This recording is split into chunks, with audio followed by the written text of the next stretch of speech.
Hello दोस्तों, welcome to only IAS. Date है आज की 13 दिसंबर 2022 एंड आप सभी का स्वागत है आज के एडिटोरियल डिस्कशन में।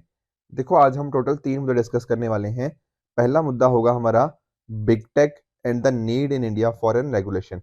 देखो, समझने की कोशिश करेंगे, इसको काफ़ी इंपॉर्टेंट है। गूगल क्या चीज़ कर रहा है, क्या गलत है उसके रिगार्डिंग, ये सारी चीज़ें। दूसरा, आप अभी जानते हो रिसेंटली तमिलनाडु हो गया, आंध्र प्रदेश हो गया, वहाँ पर हमें एक साइक्लोन देखने को मिला है। तो क्या प्रिपेयर्डनेस हमारी होनी चाहिए साइक्लोन के रिगार्डिंग, वो सारी चीज़ें यहाँ पर दूसरा टॉपिक हम डिस्कस करेंगे। हमारा जो तीसरा टॉपिक होगा वो होगा हमारा हेरिटेज कंजर्वेशन से संबंधित। ठीक है, तो इन तीन मुद्दों को डिस्कस करेंगे आज। और उसके पहले आज की कोट ऑफ द डे। देखो, आज की कोट ऑफ द डे बोली गई है रॉबर्ट स्वान जी के द्वारा। इन्होंने बोला है, the greatest threat to our planet is the belief that someone else will save it. देखो, आप रियलाइज करो, जो क्लाइमेट चेंज है ना, पहले इसमें लोग बोलते थे कि ये ना एक मिथ है, कि सिर्फ ऐसे बनाया हुआ है, हवा में बातें हो रही हैं, पर नहीं। आजकल के टाइम पर हमारे पास प्रॉपर डेटा है जो हमें ये चीज प्रूव करता है कि नहीं, आज के टाइम पर क्लाइमेट चेंज हो रहा है। आपको मैं बहुत सारे एग्जांपल देने की कोशिश करता हूँ। देखो, आप खुद रियलाइज करो, हम सभी का कार्बन फुटप्रिंट बढ़ता जा रहा है, दुनिया में जितने भी लोग होंगे, राइट। उसी के साथ साथ आप रिसोर्सेज को देखोगे तो रिसोर्सेज का डिप्लीशन भी काफी तेजी से बढ़ रहा है। ठीक है, ऊपर से आप रियलाइज करो, बात हो कर लो आप, चाहे पोल्यूशन की बात कर लीजिए, इन्वायरमेंटल डिग्रेडेशन की बात कर लीजिए, राइट। इसके अलावा इन सभी चीजों का इम्पैक्ट ना दूसरी और चीजों के ऊपर पड़ रहा है। जैसे for example, green house gas की एमिशंस बढ़ रही हैं। ठीक है, हम फॉसिल फ्यूल को बहुत ज्यादा यूज कर रहे हैं। उसके बेसिस पे कुछ एक्सट्रीम इवेंट्स हमें यहाँ पे देखने को मिल जाते हैं। जैसे एग्जांपल के लिए समझ लीजिए एल नीनो। देखो, एल नीनो वैसे तो एक नेचुरल फिनोमेना माना जाता है, पर एंथ्रोपोजेनिक एक्टिविटीज की वजह से इसकी जो फ्रीक्वेंसी है वो बढ़ गई है। इसके अलावा स्पीशीज का एक्सटिंक्शन। ठीक है, आप जानते हो आईयूसीएन की जो लिस्ट आती है, उसमें कितनी बार हमने नोटिस किया है कि कोई स्पीशीज या तो बहुत ही ज्यादा क्रिटिकली इंडेंजर्ड हो चुकी है, या स्पीशीज एक्सटेंट होती हुई देखने को मिल जाती हैं। इसके साथ ही साथ आप कुछ और एग्जाम्पल दीजिए। जैसे फॉर एग्जाम्पल, अमेजोन के अंदर हमें लगभग हर साल ही ना यहाँ पर आग लग जाती है। अमेजोन के जो रेन फॉरेस्ट है, उनके जंगलों के अंदर हमें हर साल ऐसी सिचुएशन देखने को मिलती है जहाँ पर आग लग जाती है। इसके साथ ही ऑस्ट्रेलिया के अंदर भी हमने बुश फायर्स के केसेस बहुत फ्रीक्वेंटली सुने हैं। आप वर्ल्ड की कंट्रीज छोड़ो, आप इंडिया में देख लो, उत्तराखंड में कितना फ्रीक्वेंट है। ठीक है ना, ओडिशा के अंदर हमने देखा हुआ है कितनी बार ये इस तरह की जो फॉरेस्ट फायर लगती हैं। ठीक है, तो इस तरह के फॉरेस्ट फायर भी बहुत कॉमन है। उसी तरह आप फ्लड्स के केसेस देख लीजिए, राइट, ड्रॉट के केसेस देख लीजिए। ठीक है, फ्लड जैसे मान लो कश्मीर का फ्लड हो गया, या फिर फ्लैश फ्लड्स की सिचुएशन आजकल देखने को मिलती है। ऊपर से आजकल तो अर्बन फ्लडिंग का एक नया कॉन्सेप्ट आ चुका है। ठीक है, चाहे चेन्नई हो गया, बैंगलोर हो गया, राइट, हैदराबाद हो गया, इस तरह नई नई सिटीज के अंदर हमें फ्लड्स देखने को मिल जाते हैं। ड्रॉट्स हो गया। इस तरह से हमारे हर जगह पर ही आप नोटिस करो कि इन्वायरमेंट का इम्पैक्ट हमें देखने को मिल रहा है। इन्वायरमेंट के ऊपर इम्पैक्ट, क्लाइमेट चेंज अब एक मिथ नहीं रहा, ये क्लियरली एक रियलिटी आ चुकी है।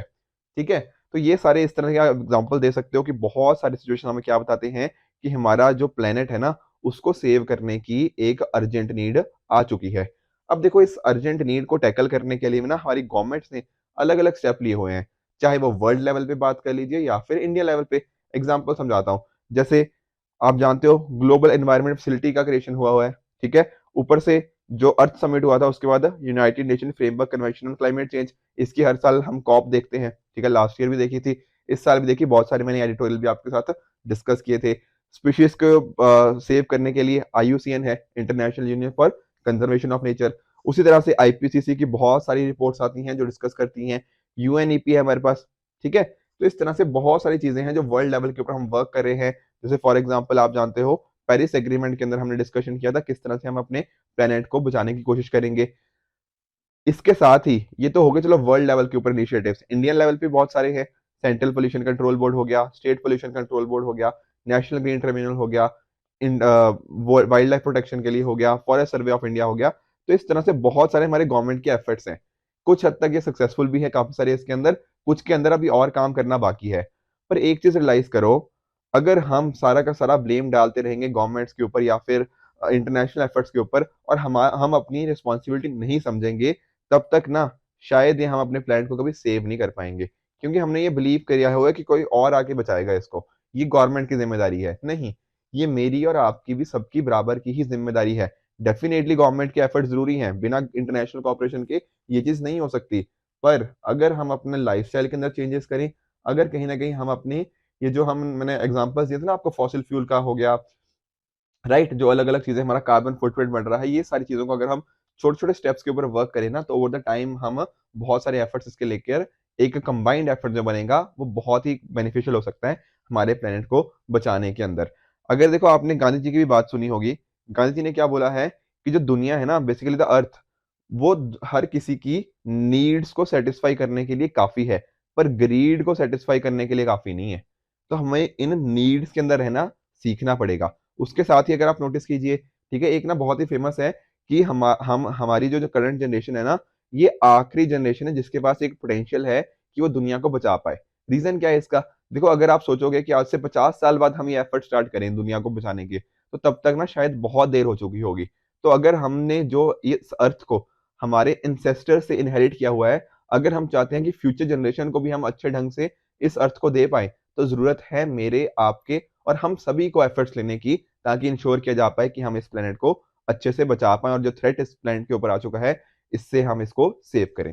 ठीक है, आई होप आपको बहुत सारे एग्जांपल्स मिले होंगे एनवायरनमेंट कॉरस्पॉन्डिंग, थोड़ी रिवीजन भी होगी होगी इस कोट ऑफ द डे के थ्रू। चलिए अब चलते हैं हमारे पहले आर्टिकल की तरफ, जो क्या है, जो बात करता है बिग टेक के रिगार्डिंग, और इसमें इंडिया के रिगार्डिंग क्या रेगुलेशन होना चाहिए, और इसको आप जीएस पेपर 3 के इस पर्टिकुलर कंपोनेंट के साथ रिलेट कर सकते हो। देखो, आप एक चीज छोटी सी बात समझो, कहीं पर भी ना कंपटीशन होना बहुत जरूरी है। सर कंपटीशन जरूरी क्यों है? देखो, कंपटीशन अगर मान लो कंपटीशन नहीं है कहीं पे, तो होगा क्या? सिर्फ एक कंपनी है, ठीक है, कोई भी एक कंपनी है। अब ये कंपनी अपनी मनमर्जी करने लगेगी, ये तय करेगी सब कुछ कि किस रेट पे कोई चीज बिकेगी, क्या प्राइस होगा उस चीज का, कैसे बिकना है, कहाँ कहाँ पे बिकना है, हर चीज उसी कंपनी के द्वारा डिसाइड की जाएगी। पर सोचो, अगर बहुत सारी कंपनीज होगी, मान लो 4-5 कंपनीज है, तो उससे क्या होता है, आपस में ये compete करेंगी। compete करेंगी तो क्या कोशिश करेंगी कि कस्टमर्स को कम से कम रेट पे वो अपने प्रोडक्ट को ऑफर कर पाए। इसके साथ ही थोड़ा इनोवेशन भी बढ़ेगा, आपस में compete करिए ना, तो नई नई टेक्नोलॉजी आएगी, कुछ नया करने की बात होगी, राइट। तो ये सारी चीजें हमें देखने को मिलती है। कंपटीशन एक हेल्दी इकोनॉमी के लिए बहुत इंपॉर्टेंट हो जाता है। आप खुद रियलाइज करो ना, मान लो जैसे टेलीकॉम सेक्टर है, अगर टेलीकॉम सेक्टर के अंदर सिर्फ बीएसएनएल ही था, तो हुआ क्या, बहुत ज्यादा तेजी से ग्रो नहीं कर पाए। अब आज के टाइम पर देखो कंपटीशन आ चुका है, तो कंपटीशन के साथ साथ आपको सस्ते दामों पर चीजें मिल रही हैं, आपके लिए नए नए इनोवेशन, नए नए products, 3G 4G 5G 6G, इस तरह हम मूव कर रहे हैं। ये क्यों हो पा रहा है? क्योंकि कंपनीज के बीच में कंपटीशन है। तो जब भी कंपटीशन आता है ना, और हेल्दी कंपटीशन की बात कर रहा हूँ, तो डेफिनेटली एक इकोनॉमी के लिए बहुत अच्छी बात होती है। अब इंडिया में भी देखो यही सेम चीज कि हम कंपटीशन को प्रमोट कर पाए, इंडिया में बना है क्या, कंपटीशन कमीशन ऑफ इंडिया।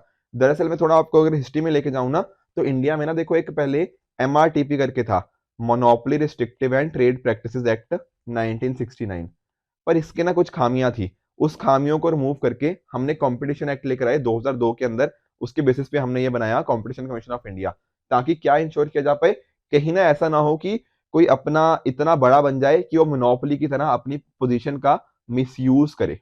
ठीक है ना, अगर कोई कंपनी बहुत ज्यादा बड़ी बन सकती है ना, तो वो अपनी पोजीशन को मिसयूज कर सकती है। तो ये मिसयूज ना हो, जो कस्टमर्स हैं उनके जो इंटरेस्ट है उनको हम प्रोटेक्ट कर पाए, और एक तरह का ट्रेडिंग का फ्रीडम होना चाहिए। इस तरह की चीजें प्रमोट करने के लिए, बेसिकली कंज्यूमर वेलफेयर के काम करने के लिए, हेल्दी कंपटीशन प्रमोट करने के लिए हम लेकर आए कंपटीशन कमीशन ऑफ इंडिया, जो कि क्या थी, एक स्टैट्यूटरी बॉडी। अभी देखो क्या हुआ है, कंपटीशन कमीशन ऑफ इंडिया के द्वारा ना गूगल के ऊपर एक तरह की पेनल्टी लगाई गई है। क्यों लगाई गई पेनल्टी? इसीलिए क्योंकि इसने अपनी पोजीशन को मिसयूज किया है। ठीक है, मैं समझाऊंगा अभी कैसे मिसयूज किया है, पर पॉइंट है ये समझो कि एक तरह की पेनल्टी लगाई गई है।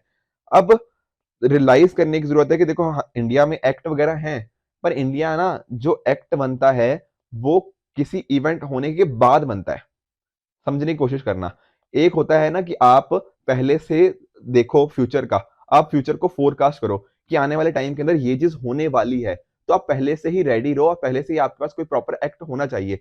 पर इंडिया के केस में पता क्या हो रहा है, कोई इवेंट हो जाता है, उसके बाद हम उसके रिगार्डिंग एक्ट बनाते हैं। जैसे एग्जांपल मैं समझाता हूँ, अब आप नोटिस करो, जब निर्भया गैंगरेप केस हुआ इंडिया में, उसके बाद हमने जुवेनाइल जस्टिस एक्ट के अंदर अमेंडमेंट करी। सोचो अगर हमने पहले ही कुछ चीजें ऐसी एंटिसिपेट करी होती कि फ्यूचर में ऐसी चीजें हो सकती हैं, तो अगर पहले ही हमने एक्ट को थोड़ा स्ट्रॉन्ग किया होता। तो यहाँ पर राइटर यही बात कर रहे हैं कि कंपटीशन एक्ट के अंदर भी ना हमें कुछ इस तरह के चेंजेस लाने पड़ेंगे जो फ्यूचर को देख पाए। समझने की कोशिश करो, आजकल ना देखो डिजिटल मीडिया का जमाना है, राइट। अब आने वाले 10 साल के अंदर आपको बहुत आने वाले चेंजेस 10 सालों के अंदर डिजिटल मीडिया के अंदर बहुत सारे चेंजेस आने वाले हैं।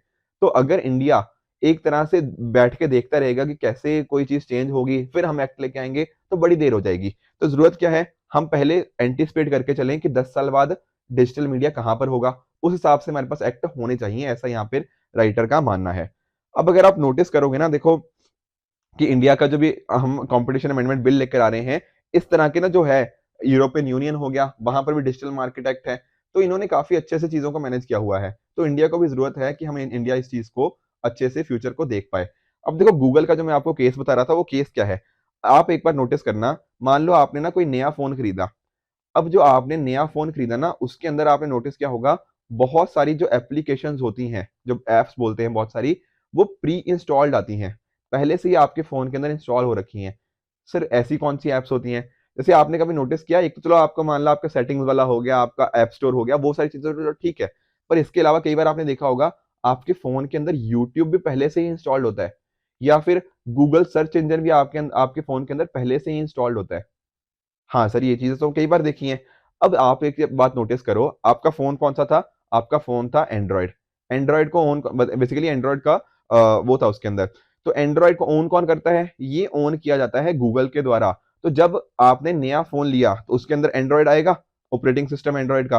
तो गूगल ने क्या किया, उसके अंदर ना जबरदस्ती से ये पर्टिकुलर एप्स को प्री इंस्टॉल कर दिया। यूट्यूब हो गया, गूगल सर्च इंजन हो गया, या जो गूगल से रिलेटेड एप्स हो गई। इससे क्या हुआ, इससे गूगल ने अपनी पोजीशन को क्या कर लिया, मिस यूज कर लिया। इनका जीमेल वगैरह सब आप वही यूज करोगे। अब आपके पास देखो, ऐसा यूट्यूब के अलावा भी तो आप ऑप्शन है ना, ठीक है, जिनके अंदर आप क्या कर सकते हो, वीडियो स्ट्रीमिंग करी जा सकती है। पर क्या आप उसको यूज करोगे? नहीं करोगे। क्यों नहीं करोगे? क्योंकि आपके फोन के अंदर ऑलरेडी यूट्यूब आ चुका है। तो यहाँ पर गूगल ने ना इस तरह से अपनी पोजीशन को मिस यूज करने की कोशिश करी है। जो दूसरे और कंपटीशन हो सकते थे, उनको एलिमिनेट करने की यहाँ पे कोशिश कर रहा है गूगल, ऐसा यहाँ पर हमारे कंपटीशन कमीशन ऑफ इंडिया का मानना है। तो इसके रिगार्डिंग ये जो इश्यूज आ रहे थे, इसको हमें सॉल्व करने की जरूरत है। ठीक है, आई बात समझ में? तो यही उसी के रिगार्डिंग है कि एक तरह का एक्स एंटे लेजिस्लेशन होना चाहिए। एक्स एंटे मतलब कि हम ना फ्यूचर को प्रिडिक्ट करें, फ्यूचर में कोई चीज कहां पर है, और उसके बेसिस के ऊपर हम अपने पहले से ही हमारे पास लॉज रेडी होने चाहिए। इसके अलावा भी ना देखो, आप मार्केट डोमिनेंस की जो बात करते हैं, तो बहुत सारे और केसेस भी देखने को मिलते हैं। जैसे फॉर एग्जाम्पल आप नोटिस करो कि कई बार ऐसे केसेस भी यहाँ पे हमें देखने को मिले हैं कि इन्होंने, जो अमेजोन हो गया, फ्लिपकार्ट हो गया, अपने प्राइसेस को बहुत ही कम रख देते हैं। आप लोगों ने भी देखा होगा ना कि 10 रुपए में टीवी मिल रहा है, 15 रुपए में मोबाइल फोन मिल रहा है, इस तरह की चीजें, या फिर और भी सस्ते दाम में, एज इन ना कि मान लो 500 रुपए में मोबाइल दे दिया। इस तरह के कई बार सेल्स वगैरह लगती रहती हैं। अब इससे देखो, ये कंपनीज तो इन पर्टिकुलर प्राइजेस को बियर कर सकती हैं, पर इससे होता पता क्या है, इससे कंपटीशन एलिमिनेट हो जाता है।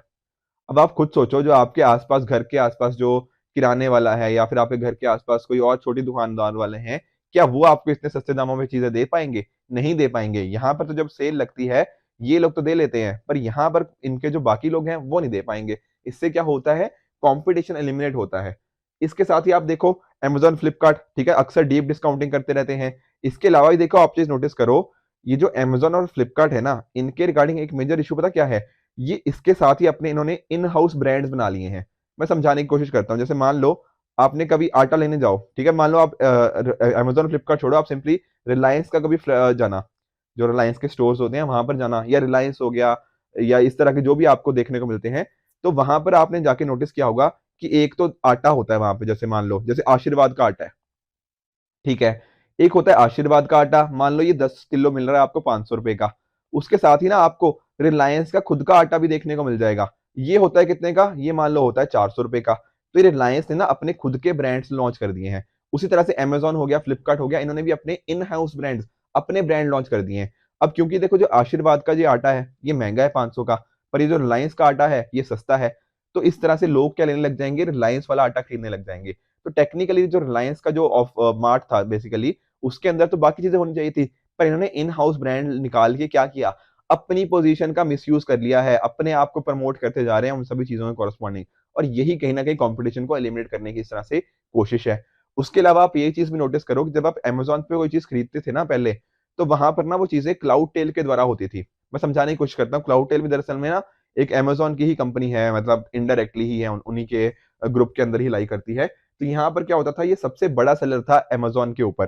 तो ये अपनी पोजीशन का भी यहाँ पर मिस यूज करता था, उसी की कंपनी को ही ज्यादा प्रमोट किया जाता था। समझने की कोशिश करो, मान लो आप हो एक सेलर जो अमेजोन पे सेल करना चाहते हो, एक होता है कोई बड़ा सेलर।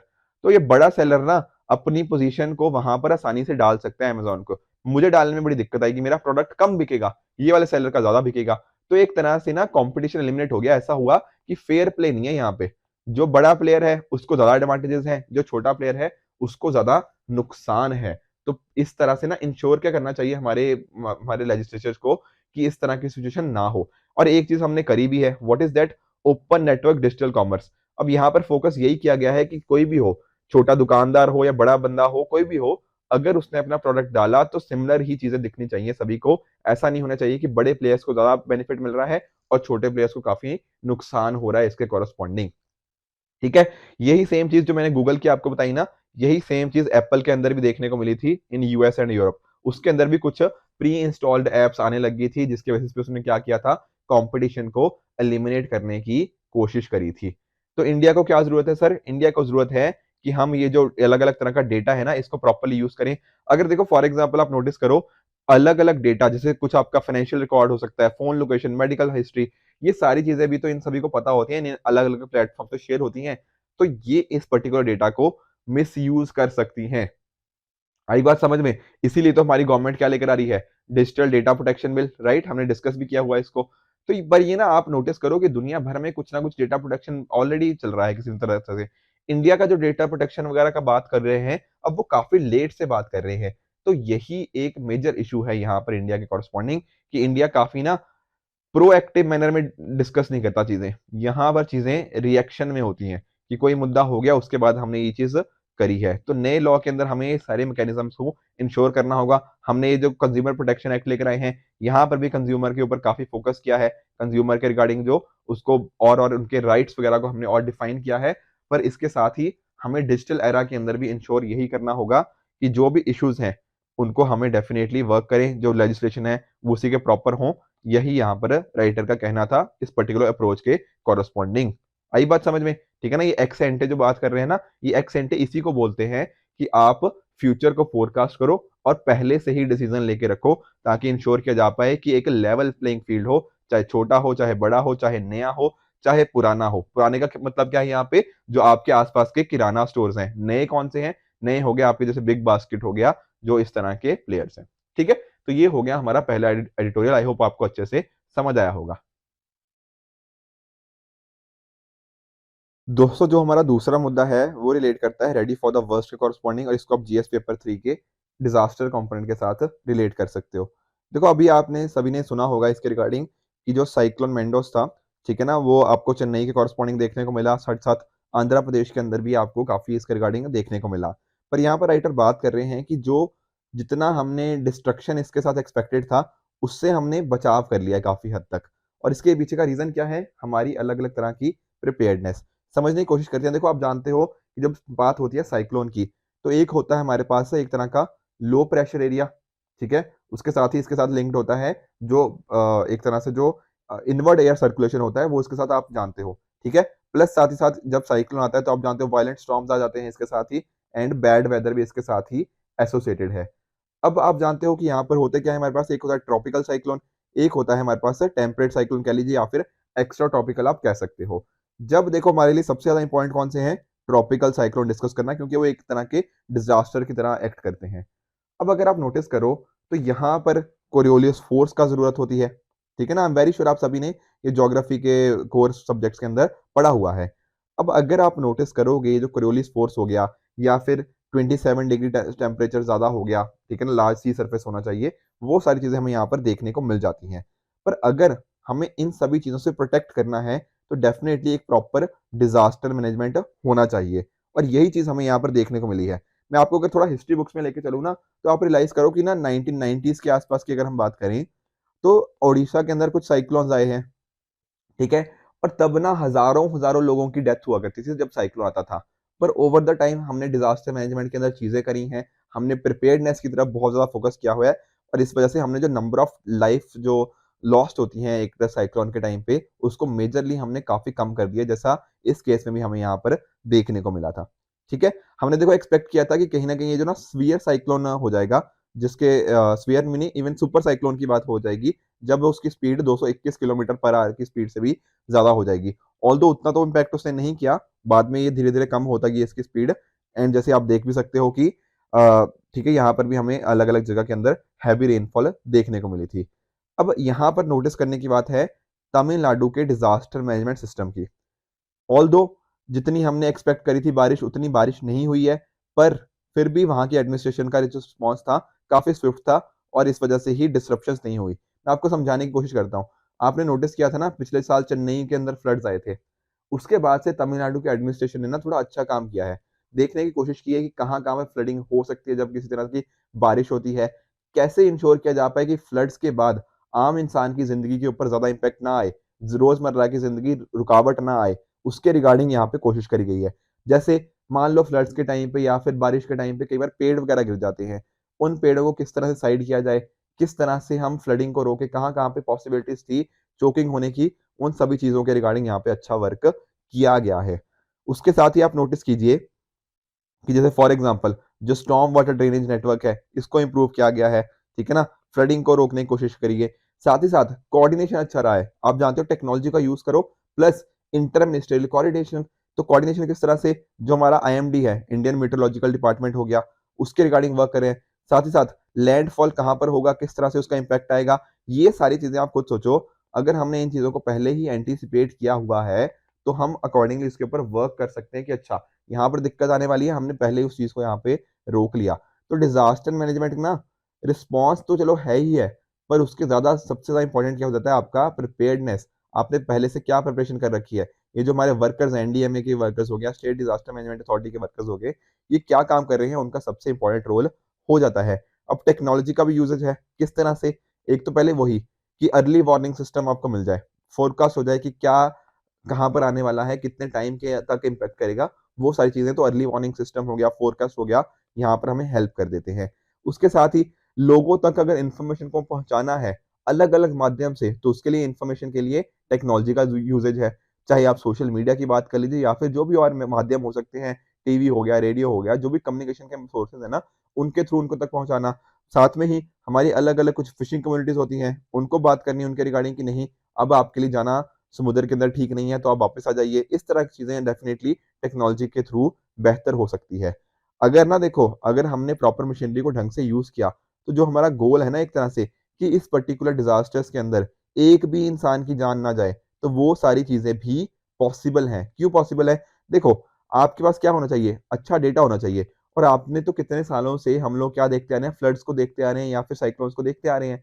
तो प्रॉपर डेटा है। हमें पता है कि अच्छा कितनी स्पीड से आ रहा है, किस दिन टच करेगा, कहाँ पर टच करेगा।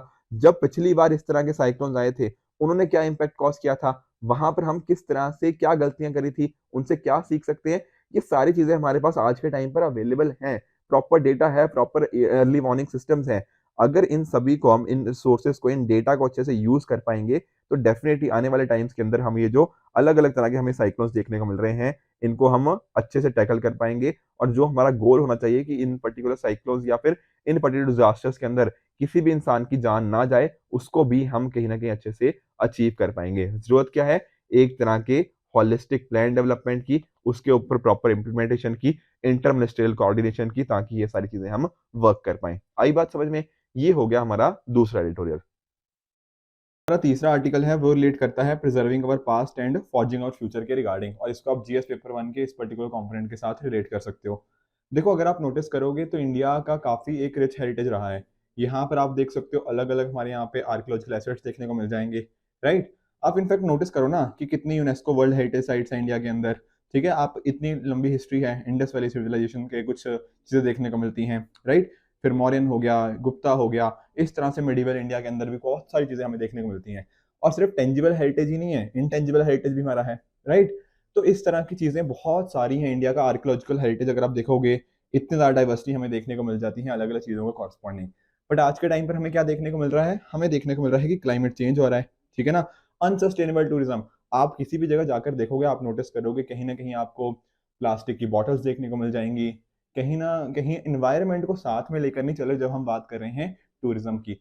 इसकी वजह से होता क्या है? इसकी वजह से हमारे जो हेरिटेज है, उसके ऊपर नेगेटिव इम्पैक्ट आता है। आप जानते हो हेरिटेज के अंदर क्या-क्या चीज़ें आ जाती हैं? अलग अलग कल्चरल लैंडस्केप हो गया, ठीक है ना, जो कि हमारी लाइफ का एक बहुत इंपॉर्टेंट पार्ट है। इकोलॉजिकल सिग्निफिकेंस भी होता है इनका, कल्चरल सिग्निफिकेंस, जैसे मान लो ताजमहल हो गया, ठीक है, इस तरह से बहुत से नेचुरल साइट्स भी होती हैं, कंचनजंगा हो गया। इस तरह से इन सभी का हमारी लाइफ के ऊपर बहुत इंपॉर्टेंट पार्ट है, ठीक है, हमारी हिस्ट्री को बहुत अच्छे से रिप्रेजेंट करते हैं। अगर आप नोटिस करोगे तो एक तरह की ये हमें एक कहानी बताते हैं किस तरह से इंडिया डेवलप हुआ।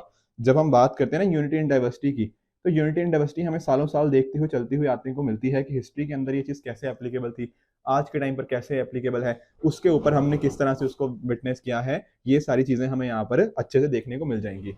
अब मैं बात करता हूँ देखो डाइवर्सिटी की, तो डाइवर्सिटी के अंदर भी अलग अलग डाइवर्सिटी आपको देखने को मिल जाएगी। अलग अलग कम्युनिटीज हो गया, कस्टम्स हो गया, कल्चर हो गया, रिलीजन हो गया, ये सारे ओवर द टाइम प्रॉस्पर करते आए हैं। आप एक चीज नोटिस करो, इंडिया के अंदर स्पेशली जब मैं बात करता हूँ ना नॉर्थ वेस्टर्न पार्ट की, तो नॉर्थ वेस्टर्न पार्ट की तरफ से बहुत बार अलग अलग बाहर से लोग आए, ठीक है ना, उन्होंने अपने अपने तरह से इंडिया को इन्फ्लुएंस किया। और जो इंडियन कल्चर बाद में आज के टाइम पे इमर्ज होते हुए देखने को मिलता है, तो आपको नोटिस करोगे कि डाइवर्सिटी ना तभी से आती हुई जा रही है। ऐसा नहीं था कि हमने हमारा एक आपको ना टॉलरेंस का नेचर बहुत अच्छे से मिलेगा। आज के टाइम हम बात करते हैं ना, हमारे प्रेम्बल के अंदर भी ये सारी चीजें मिल जाती हैं, ठीक है ना, इक्वालिटी की भावना, या फिर हमारा जो आप नोटिस करते हो हमारा कल्चर है, कितना एक्सेप्टेंस का कल्चर है। जो भी बाहर से आए वो एक तरह से इंडिया के कल्चर में काफी घुल मिल गए, बहुत सारे ऐसे नोटिस करने को मिले होंगे, ठीक है ना। क्यों हो रहा है? ये टॉलरेटिंग नेचर है हमारा, एक सेकुलरिज्म का एक प्रिंसिपल है। आप प्रेम्बल के अंदर भी जानते हो, हमारे कॉन्स्टिट्यूशन के अंदर भी ये सारी वैल्यूज रिफ्लेक्टेड है।